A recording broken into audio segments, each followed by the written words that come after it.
Good evening, Scott. Hello, Scott. Am I audible? Hey there, how's it going? Yeah, doing good. Yeah. So, what about Tony? Um,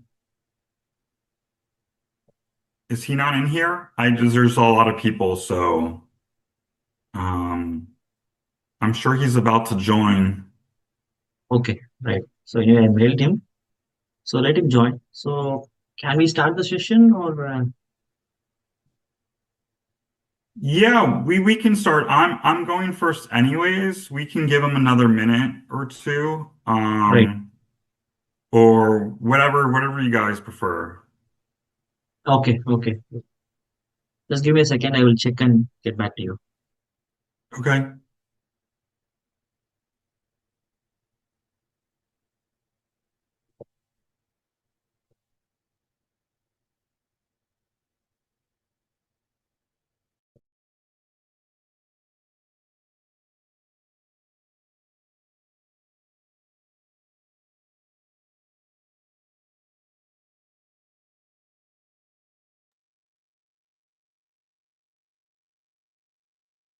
So, I think the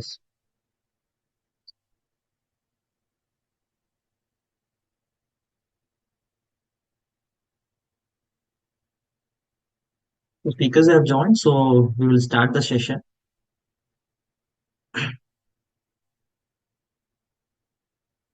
Recording in progress. So, formally, good evening, everyone.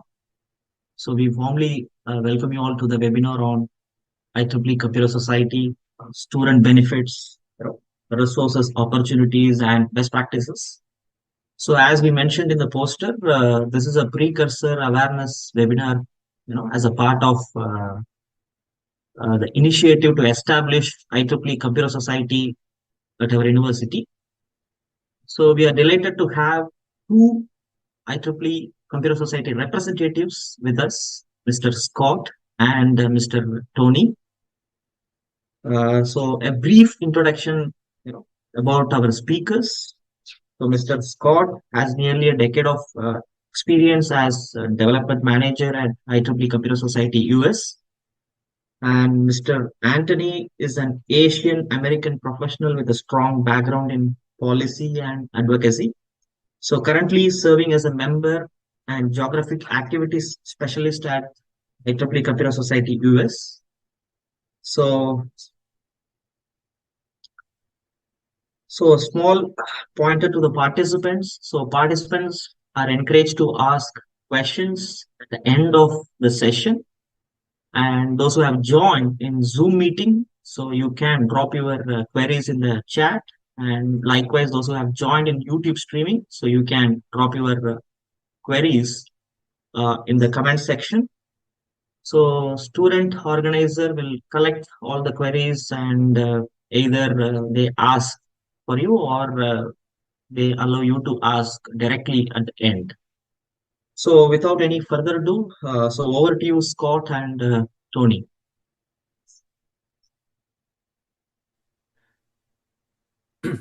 Thanks so much for having us, Ashok. Thank you. Yeah, it's my pleasure. Yeah, thank you. Yeah, we're excited to be here and talk to you guys. It's always nice to start sort of meet a new chapter, if you will. So I'm going to run through sort of the benefits and resources available to a computer society member, and Tony's going to focus on more of best practices for a new chapter. So I have a presentation deck, so I'm going to share my screen and we'll get started. Hmm.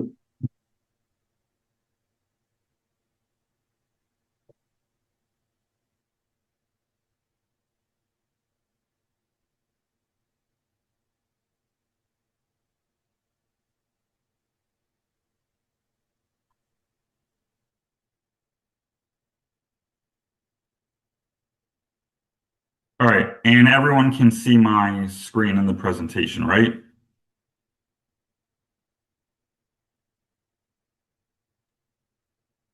Yes, it's visible. Yeah, please proceed. All right, perfect. All right. Um, so a little bit about the Computer Society. We actually just crossed 63,000 members worldwide. In 2026, we'll be celebrating our 80th year. So we have a lot of exciting activities about that, which will be rolling out next year. We have a community of 370,000 members. We have members in 160 countries. We have over 950 chapters. We have 30 technical communities, which I'll get into a little bit further, but they essentially organize all of our conferences. And as you can see, we have over 190 conferences. As a student, you have to be a member of also of IEEE. So a little background on IEEE. IEEE recently crossed the 500,000 member mark in 160 plus countries. The CS and IEEE do a lot of standards work, and there's over 1,000 active standards. They have, as you guys probably know, there's an IEEE section, which also are essentially chapters. There's 343 of those worldwide, and along with in the Computer Society is one of the 39 technical societies you can join under the IEEE umbrella. We're the largest society membership wise. But the next two biggest are generally ComSoc and Power and Energy. And last I looked, they're in around the mid 30,000, so around 33, 35, 36. So benefits. So everyone gets a subscription to Computer Magazine, which is our flagship. You also get a subscription to Computing Edge, which was those are both sent monthly. You get with Edge, it's essentially a collection of articles pulled from all of our magazines. So one month it might be on like security and data. So a lot of the stuff, as you all know, overlaps. So, an article on security could also be related to, could also have a very big like focus on cloud. And then cloud could have, the cloud article could then relate to data. So we try to pull recent articles that all overlap and relate to each other. We have the 190 plus conferences I mentioned. We have 49 technical publications that we sponsor. This is sort of new in the last year or two.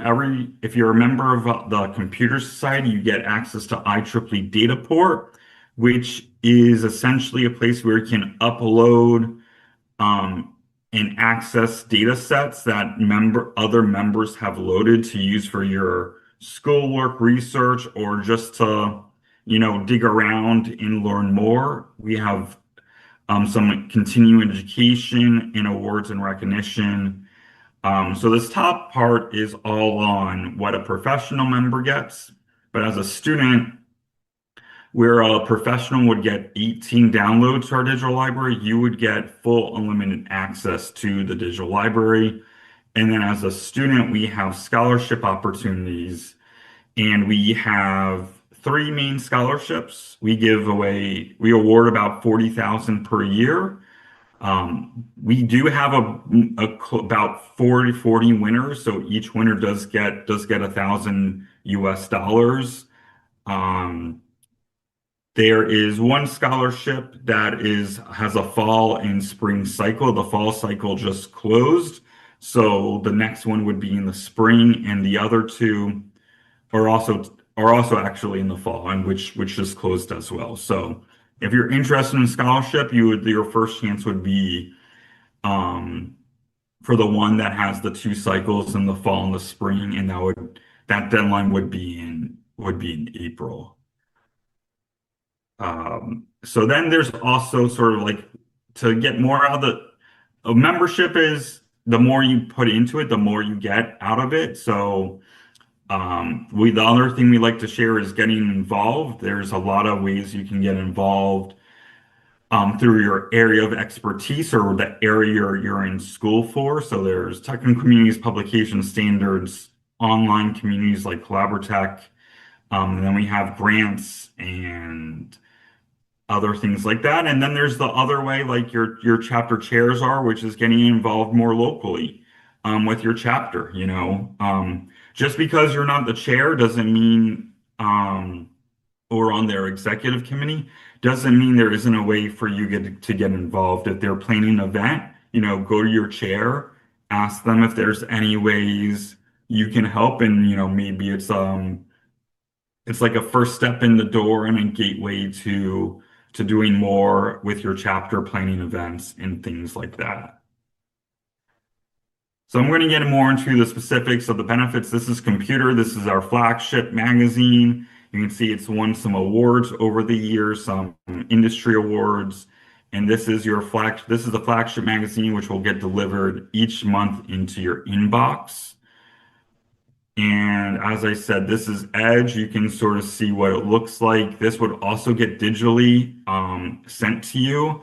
And if you look on the slides, you can see there's the topics that they sort of all intervene with each other. So this one looks like it's scientific computing, data visualization, information IT, and quantum. This one is machine learning, software development, autonomous vehicles, and education, and so on. Just a little bit more on our pubs. We have 49 total publications that we own, that the Computer Society is a single sponsor, a co-sponsor where we lead, or we're just a co-sponsor on it, more in name. We publish over 41,000 papers annually in our digital library that you have full access to.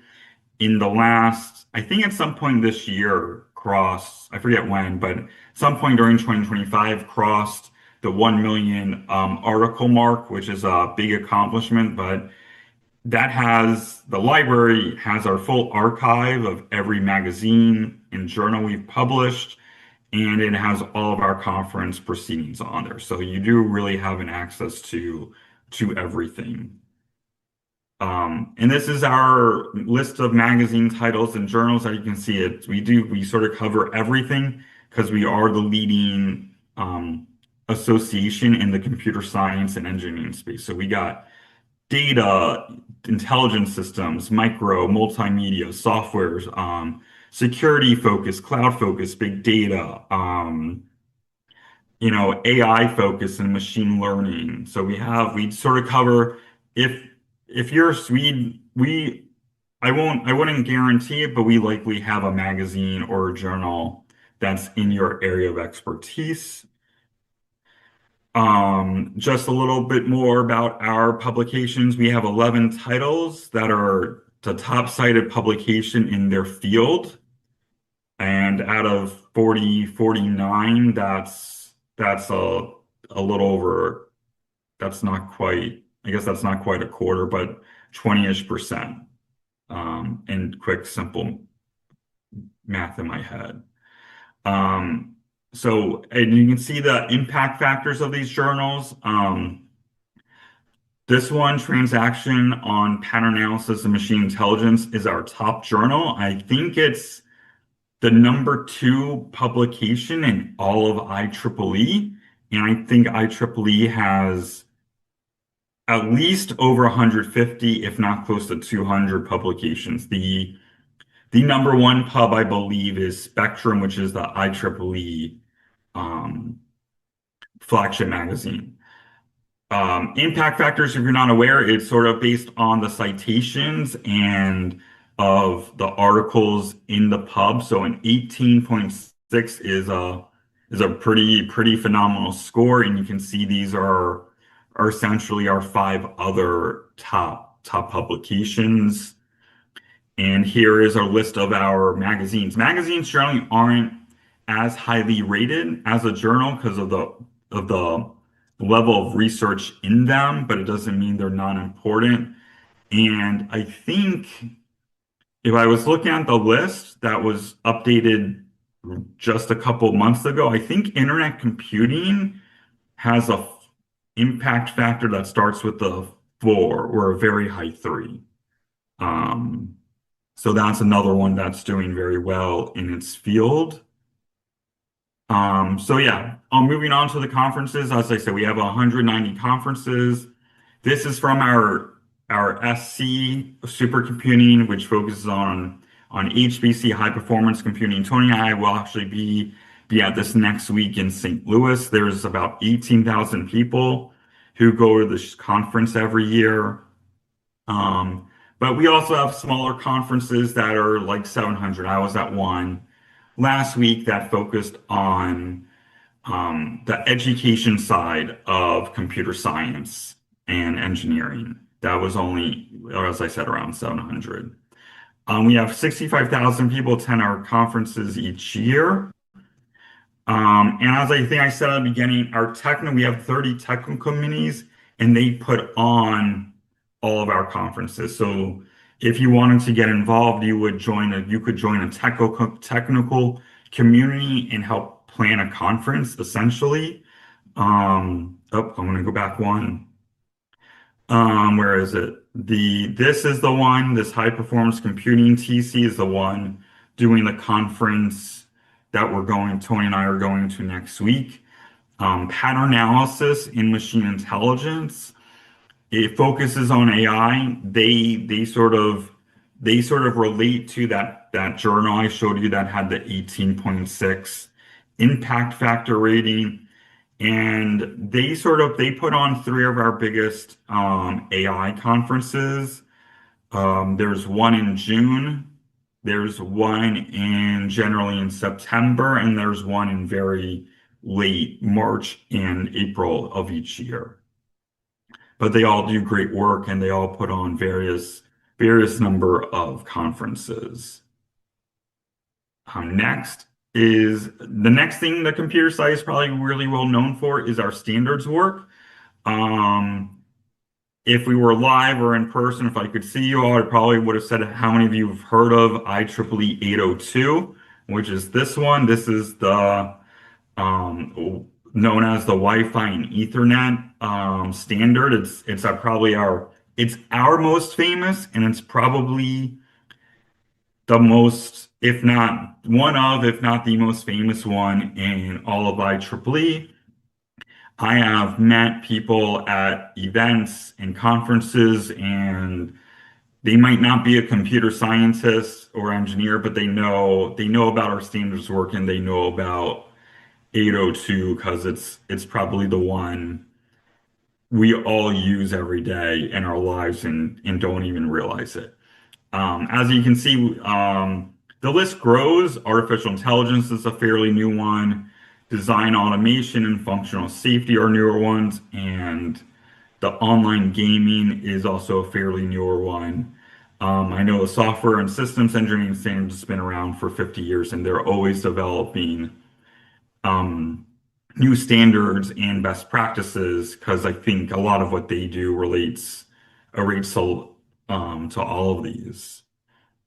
But they're a great group, all of them, and they're very passionate about what they do. So if that sort of sounds interesting, reach out to them, and that's a good way to get involved as well. As I said, getting involved is really key. This is our picture of our board. As you can see, we have a lot of volunteers that push out a lot of the content.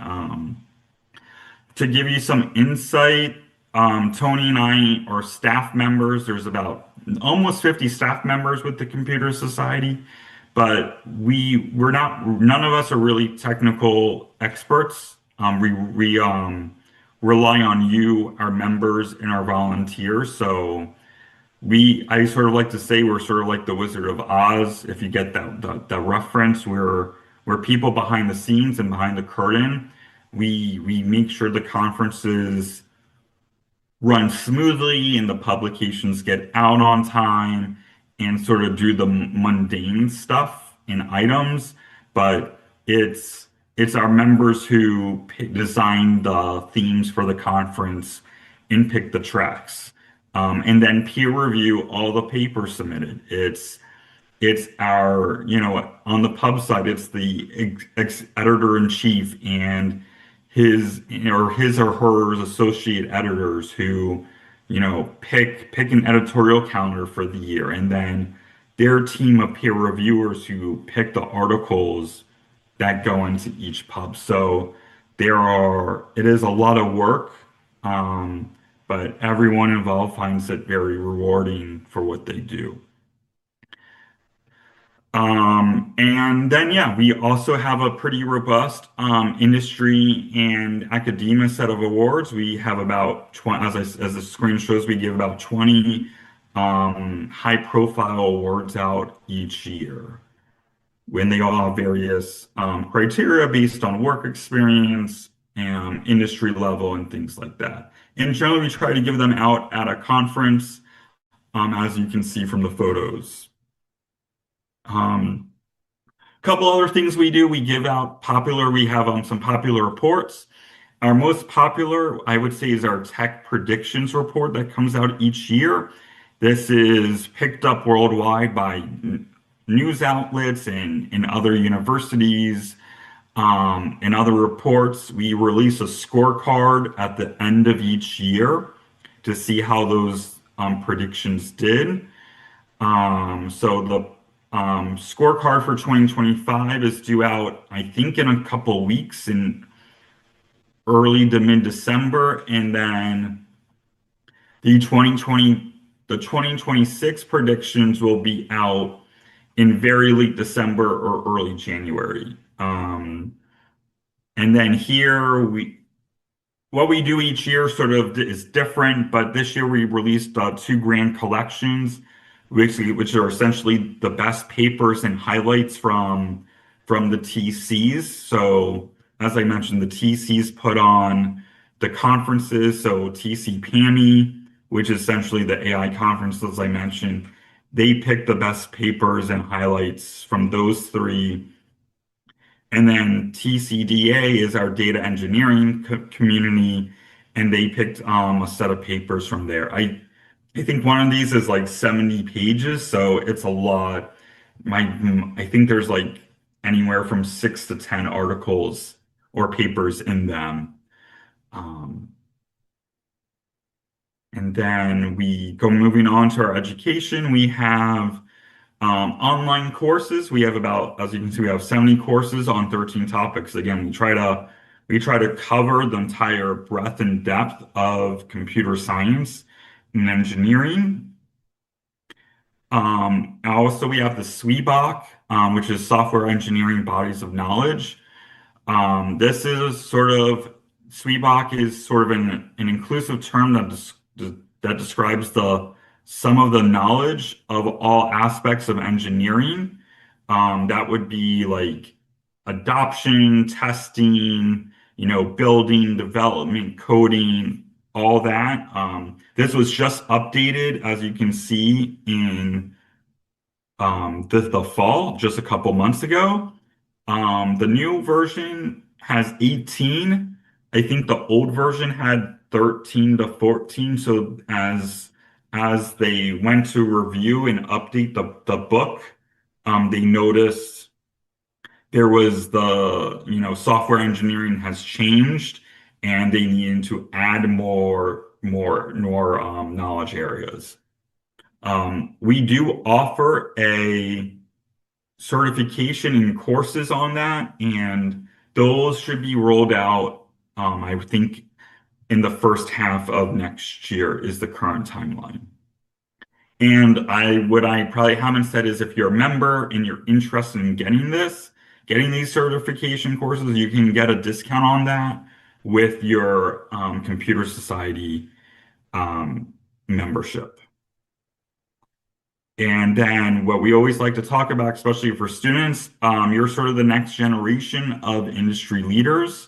These are all students from our conferences at various conferences. This is a student competition. That's probably a student volunteer group, because I can tell they all have matching jackets. So as a volunteer, they got a cool jacket.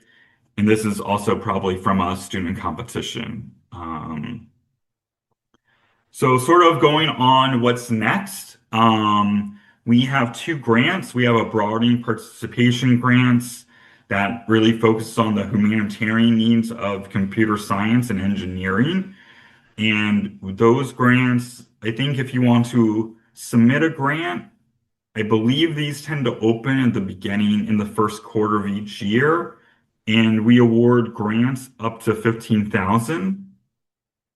And then the other one is our emerging technology grant program for any of the new technology and ideas you have out there, sort of theories you want to test. That would be a good way for the grant program. And I think these are we award up to 50,000. And I think that's it. Yeah, that was it.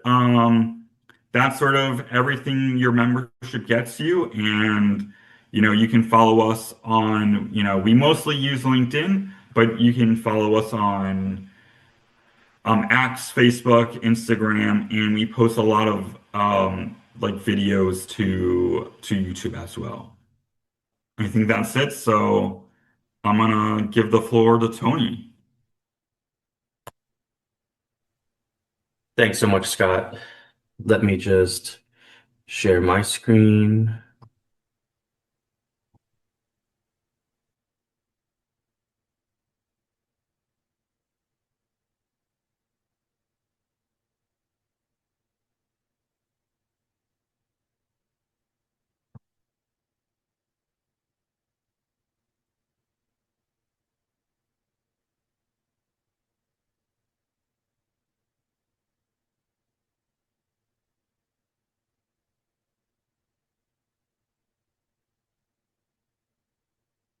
Sorry, the meeting controls are blocking my screen. I need to move this so I can make it wider.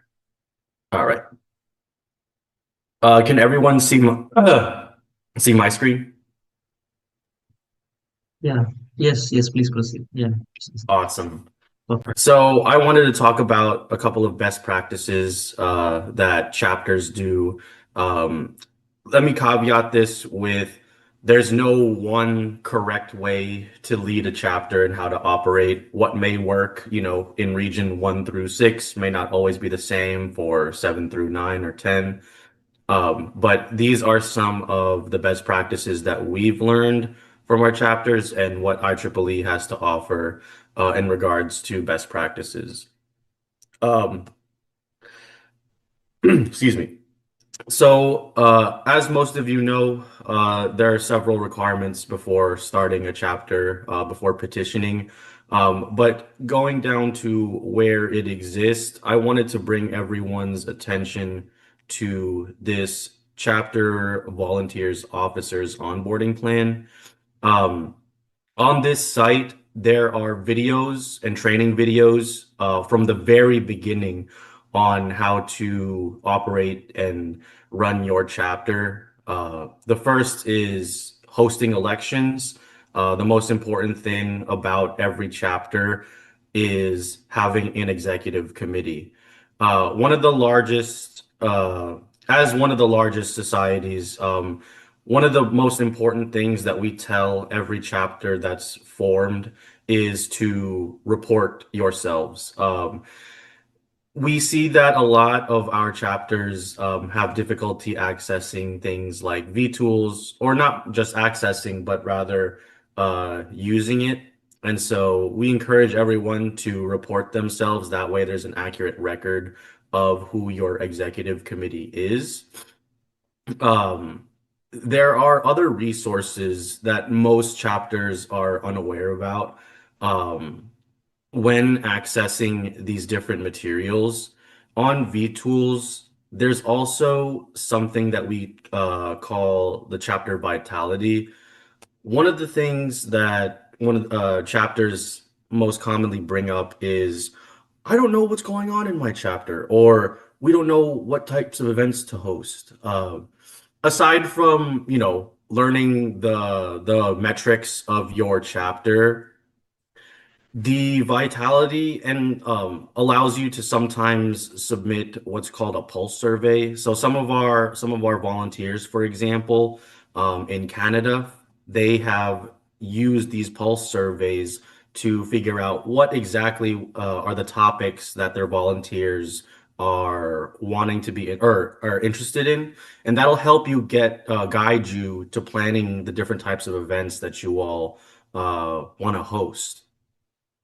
Aside from that, there are different ways to get engaged and how to interact with IEEE and Computer Society.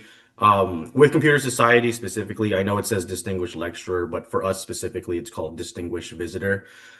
These are all different resources on how to check out the analytics, view your chapter, see what other types of programming you can use to engage your volunteers with us. Um, Another thing that I wanted to share is this vTools. If I click into this right now, these will pull up videos on how to use vTools.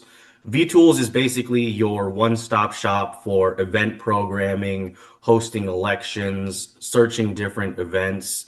Um, vTools is also where you'll report your events.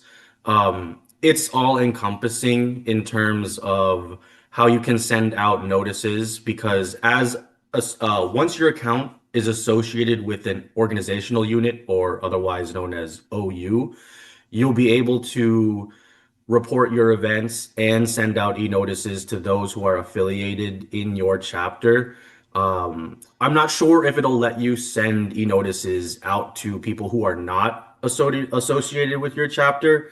But when you are creating an event in vTools, um, you are also able to tag not societies, chapters, whether they're a student branch chapter or a professional section chapter, in that event. That way, you can be listed as a co-host, and also that they can send that out to their respective communities. I also wanted to switch my screen real quick to some of the best practices that we've learned from our chapters.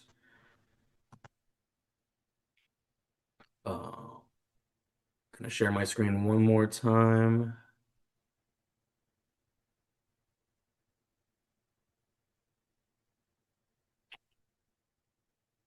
Okay.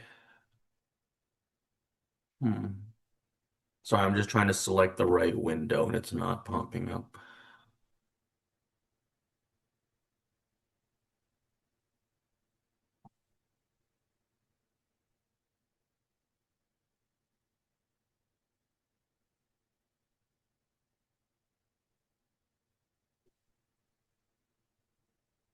All right. So this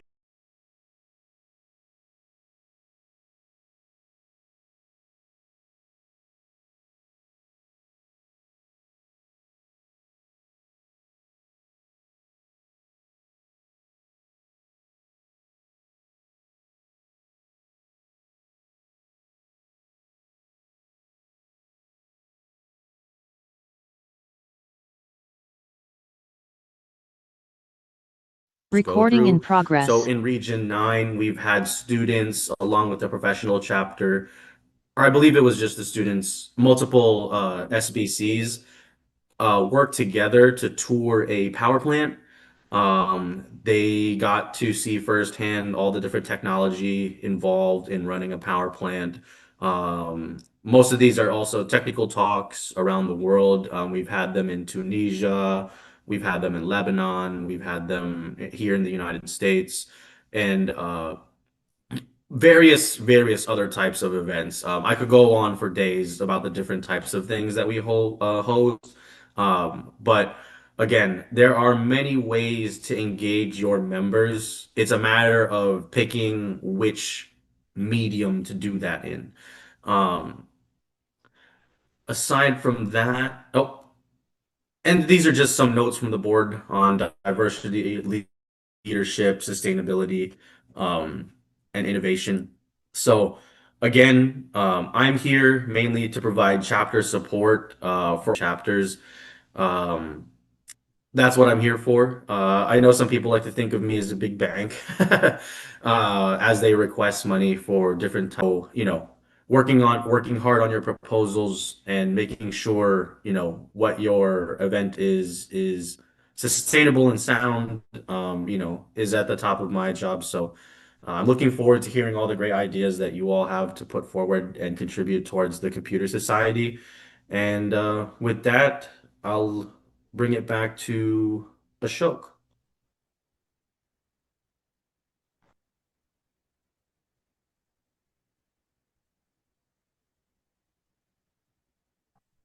Or if anyone has any questions.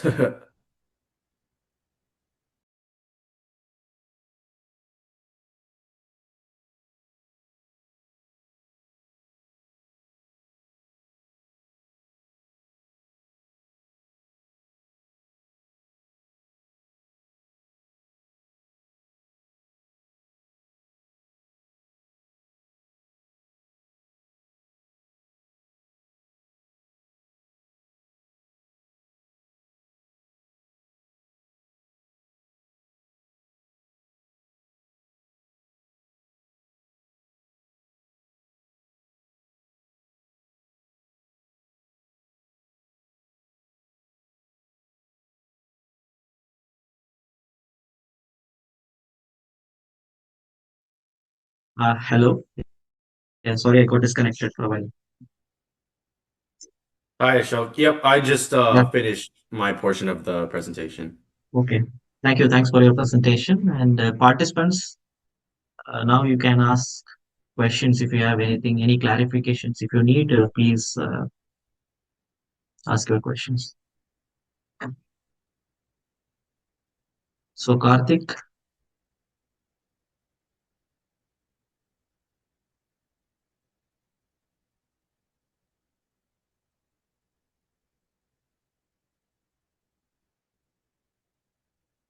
so now, yes, participants, yes, Tarun, yes, now you can, Tarun, you can unmute and ask your Yeah, I question. have a question. So, like, how can students at a new chapter like us be able to maximize our benefits early on? Yeah, I can take that on, Scott. So I think one of the first things that most chapters do when they are first is so you're a new chapter. Am I understanding that? Like you just got petitioned? We are yet to start. Okay. So once you fill out the petition and you're approved, one of the fastest things that I tell folks to do is to go ahead and apply for startup funding. That is a $150 startup funding that each chapter gets when they're newly established. You can just email me and then I'll have that posted. Um, the weird thing is, for student branch chapters based in India, it's a weird, we have a very weird way of dispersing the money. But that startup funding will go towards your professional section. So for example, I'm just using this as an example, but let's say your student branch chapter is located in Kerala. I'll send the $150 to Kerala, and then Kerala will disperse that to your specific student branch chapter. Yeah, that makes sense. Thank you.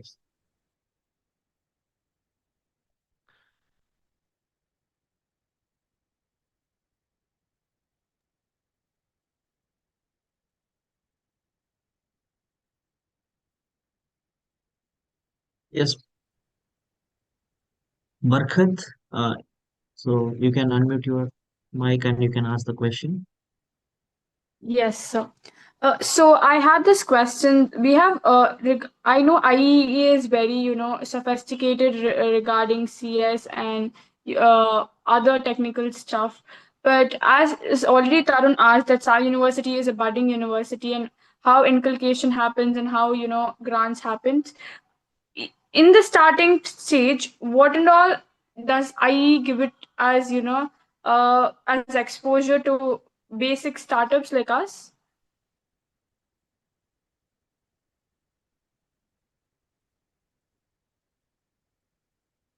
I'm sorry, I think the question got cut off.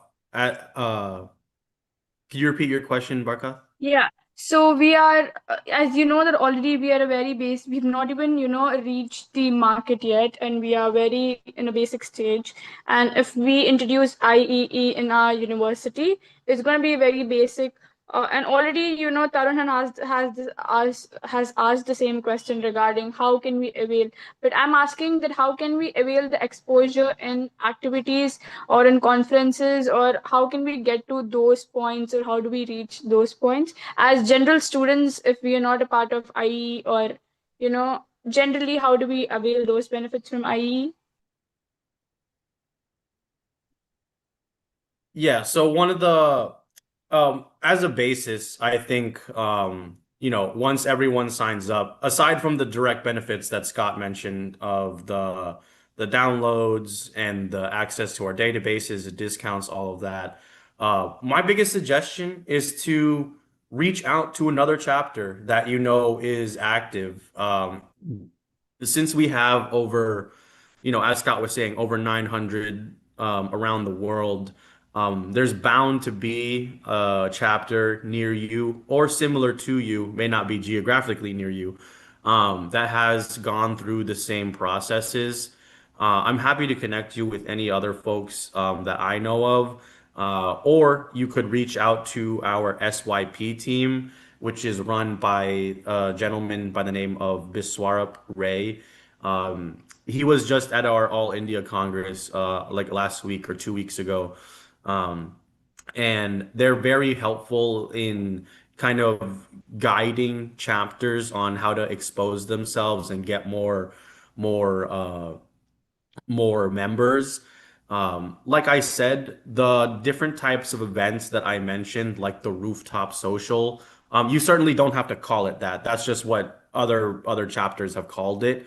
But um, as just mere exposure to those who may not be members in your community, by opening it up to the public, you allow those to find out more about your organization, your specific chapter, and then hopefully from then on they join, and then that's how you build that pipeline to secure more and more members as you go throughout the years.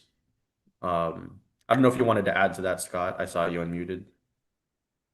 Yeah, I think the part to sort of specifically answer your part about questions and sort of maybe conferences, I think if this answers your question is, if you want a travel grant to attend a conference or be a volunteer, it's sort of on you to make that happen. Like we can tell you there are grants to conferences and you can be a volunteer, but you would need to apply to that or go to that conference website and see how you can, obtain that grant. Like they're all going to be different. A larger conference I guess would have more money available, but that means there's probably more people applying and it's more of a stricter laid out process. A smaller conference, that's like only 200 people, it might be a little easier and it might be as simple as an email to like the general chair and sort of selling yourself a little bit. So I hope that answers your question. As I said, it's sort of we can sort of guide you to the water, but you've got to sort of drink yourself in a way. Yes. Oh, sorry. That just also reminded me of one thing. Scott did bring up those technical communities, the 30 different technical communities within IEEE. They are free to join. It is tough because a lot of the conferences, that the technical communities work on are probably based here in the United States. But that's not to say that we don't have anything around the world, because we do. But when you join those technical communities, there are a bunch of student volunteers, and it's kind of up to you to get to know the chair and ask what opportunities are available. Sometimes, and this is not a guarantee, but there are travel grants and travel scholarships to allow students to join and participate in the conference. If not, sometimes they can also volunteer, help running the logistics and all that stuff. But I can't speak for every conference, but that's just what I know is available out there.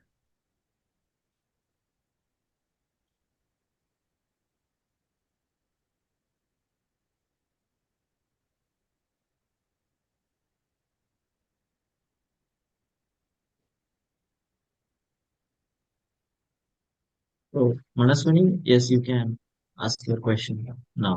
Yes, hello, good evening from here. So our college gives a tremendous importance on interdisciplinary studies. So for many of us, we'll be taking computer science and collaborating it with another discipline and express more in that field. So how can IEEE help or guide us in this matter? So, I think a lot of it will be the access to the digital library. As a student, you have full access to. So you're gonna have full access. So it's all those papers. So it's all that research and content will be at your disposal to help you with your schoolwork. Writing papers, doing research, tips on coding and things like that, and the latest out there. I think that's where students generally find IEEE the most helpful when it comes to your schoolwork.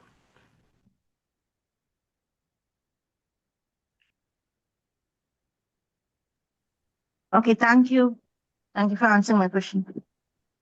You're welcome.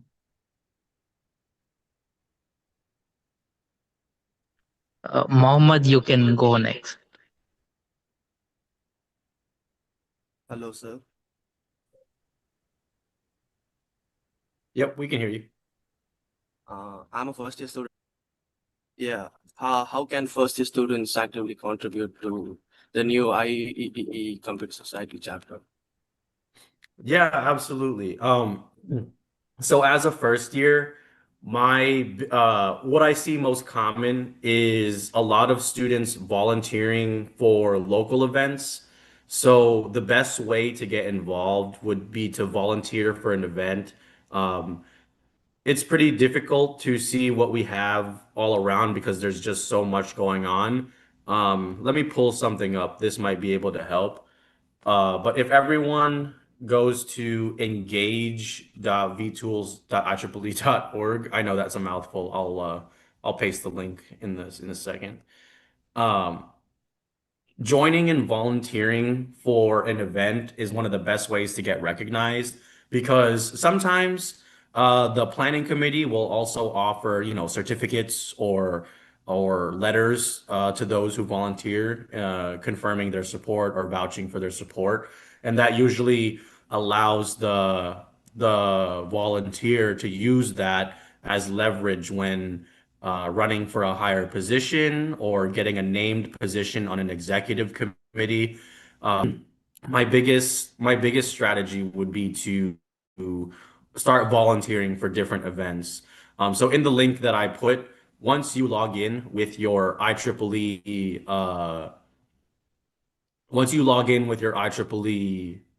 login, you'll be able to sign in and see all the different events that we have going around the world.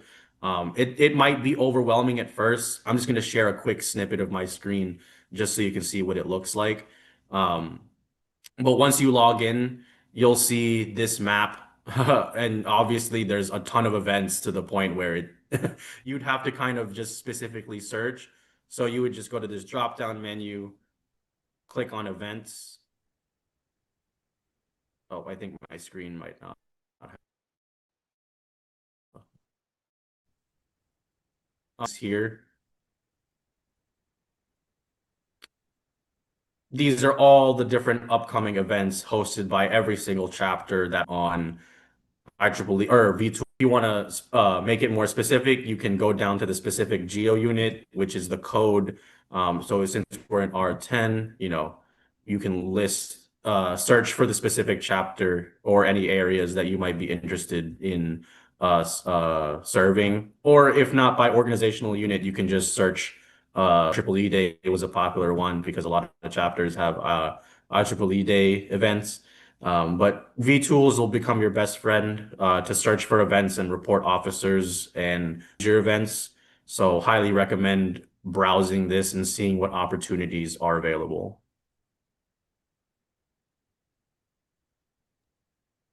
And I have another question to ask, sir.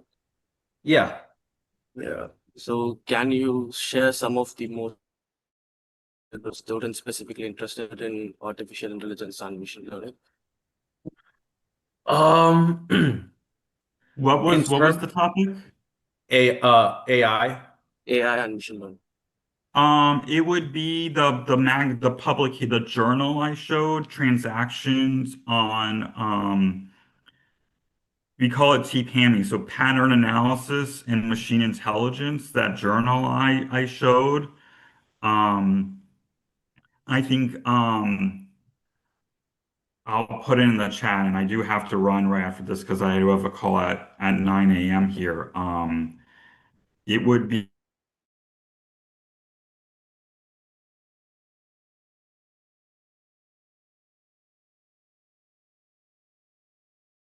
those are on AI, and the journal is transactions on pattern. Newer one, I don't know. I don't know much. I think that's a newer one, so I don't know if that's a yearly conference by like every other year deal. I think that's a fairly newer conference. But yeah, we had that in I think that was May. One last question, sir.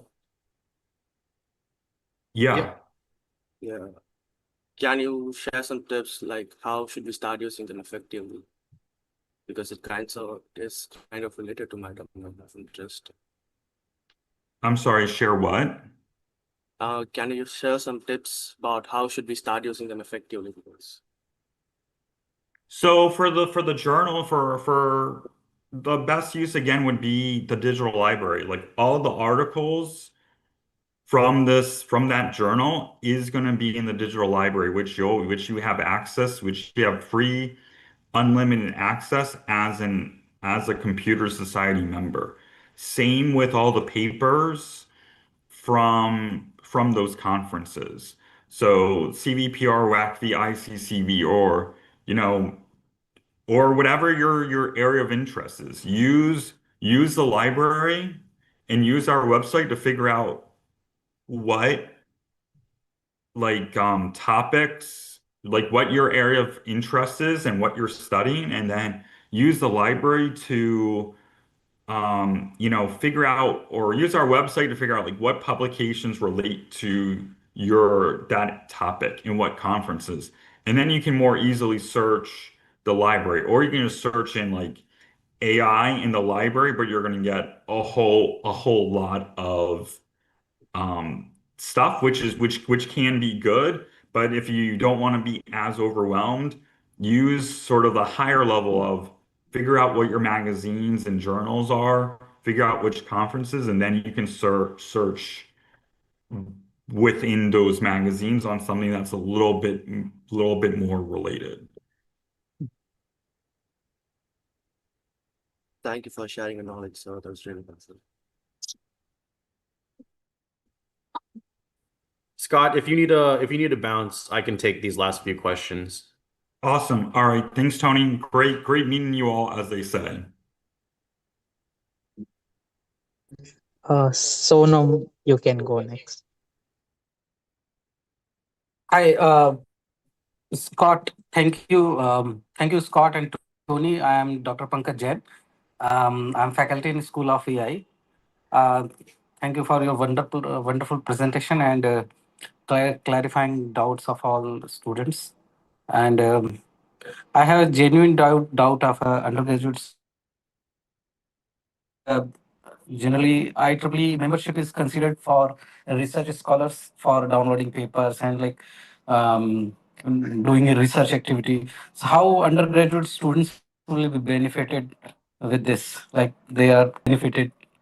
Like they usually think like this membership is for research scholars only and for academic activities only. So, can you just put some light on like on this? Yeah, absolutely. So it's hard to think of it like I'm gonna join this organization and all these cool things are gonna happen. Um, it's truly what the chapter puts in, what they get out. So I'll give you an example. In Region 3, there was a lot of concern with engaging the students beyond just a technical talk. So what did they do? In their local area, there were a meeting with some high-level entrepreneurs with their own startups. And what the student chapter did was they connected with their local entrepreneurs and they did competition in order to get some of their students potentially hired or at least garner new network contacts to.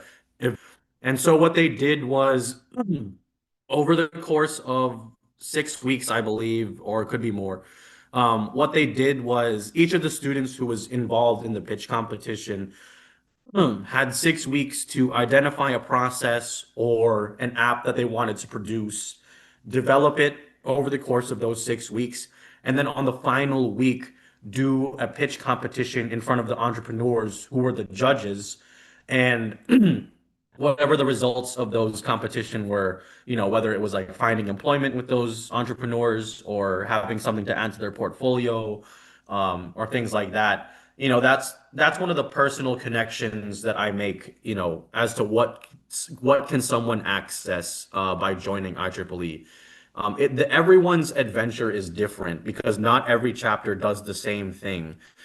In Region 9, we had that tour of the power plant where students got to learn about the different processes and how computers are involved in the managing of the industry hardware. Um, Students come together to host their own conferences or to create their own competitions. There's this thing called the Micro Mouse competition that students in Region 8 developed, where they were able to offer a small cash prize to those who developed the program. Um, the benefits that I think you're looking for in your chapter are usually created by that chapter because whatever programming that chapter puts on. So uh, if there's an active chapter that's hosting all these cool and fun events, more and more students are going to see that and they're going to want to join. So it's not that you have to, it's not. Thoughts.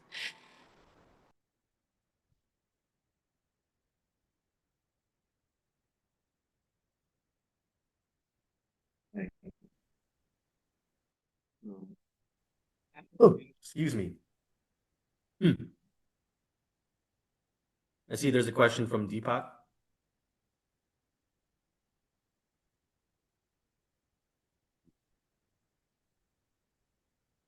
Yeah. Hi, sir. Nice to meet you. So I had this one question as a third year student at Sai University.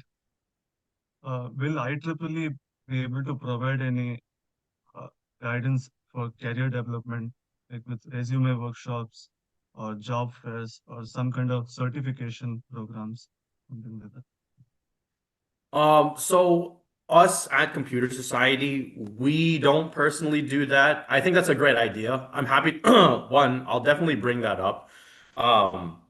But for example, again, we at Computer Society, aside from the large conferences like the one that Scott and I are going to, um, we are not the ones that provide the professional development, but the chapters do. It's going to be kind of tough because I can't point you to one single area where you can develop your professional skills or get those certifications. But like Scott said, once the release of the software engineering body of knowledge certifications come out, that's obviously a very direct way. But in terms of like resume writing, and those types of workshops, the chapters are the ones that are putting on those events. So in Region 3, at the University of South Florida, what they're doing is a professional development workshop. And what they did was they invited one of our distinguished visitor speakers to come to their university and talk more about, I'm not sure what the specific topic was. I'm assuming it's probably Gen AI. And they're helping them, go through the discussions of like, hey, in my studies, how should I, what certificate should I go for? What types of projects should I take on? What else can I do to bolster my resume in order to succeed in this industry? And so, if you were obviously in that region, you'd attend that event to learn those types of things. Um, since that is a very important topic, my suggestion, if that there is no readily available resume writing workshops and that sort of thing, I think this would be a good time to brainstorm and come up with that sort of thing and come together to host something like that and train others. I know it seems like a lot of work, and it truly is, but I think it's really rewarding, especially once a student, attends this meeting. They're like, wow, I really learned something, and they end up, getting hired because of that, or, they score an interview. And so, highly also, I would also recommend checking out that vTools link and seeing if there are any online webinars or seminars that are hosted by other chapters that you might want to attend. That would be a great way to search for these types of events if you're not comfortable putting one on so abruptly.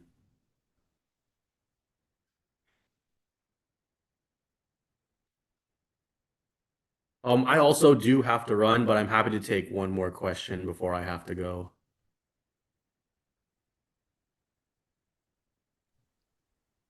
Hi, am I audible?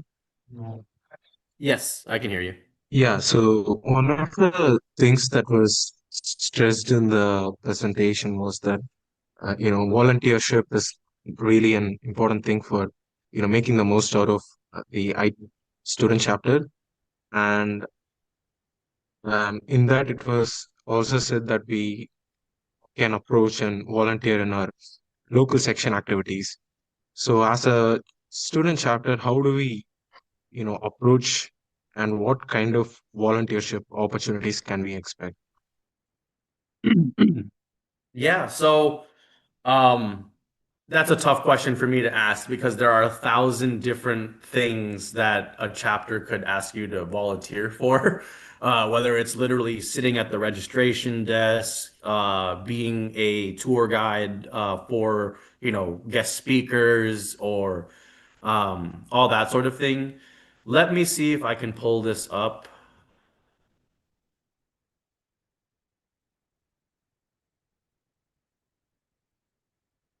Okay, here we go. So I'll share this one thing, and I think this will be a good point to end on. There's this platform called volunteer.ieee.org, and when you sign in, I'm just signing in real quick. So I'll share my screen so everyone can see this. So when you go on that link, volunteer.ieee.org, it asks two questions. Do you want to volunteer, or are you looking to recruit? This is probably the two most commonly asked questions for every volunteer. And as you were mentioning, what can you do? So I would click the I want to volunteer. And then obviously, since I'm staff, I haven't I haven't volunteered for anything. But if you were a student and this was your account, what you'd do is you'd click this opportunity link and then you can search. So obviously this is going to be more encompassing beyond just computer society. It's going to be all societies, but you can filter throughout the different societies. So if we filter to just computer society and apply that filter, we can see that there are 11 applications going on. So we can see that SYP needs a vice chair of programs and initiatives. So you could click this. And if you're if you're wanting to apply, oh, I don't have a membership grade because I'm the staff. So, but this would apply to you all because you guys are all members, of course. But you would just click the apply button, and you can update your .org is a great place to get involved, especially if you don't know where to start. And you can you can use it to search down from all the different skills, section, region. Okay, I didn't notice that this this type. I think we don't have any further questions. Awesome. Thank you so much for having me. And on behalf of Scott and I appreciate you all for the warm welcome. And if you have any other questions on how to get involved, please don't hesitate to reach out to either of us. Sure,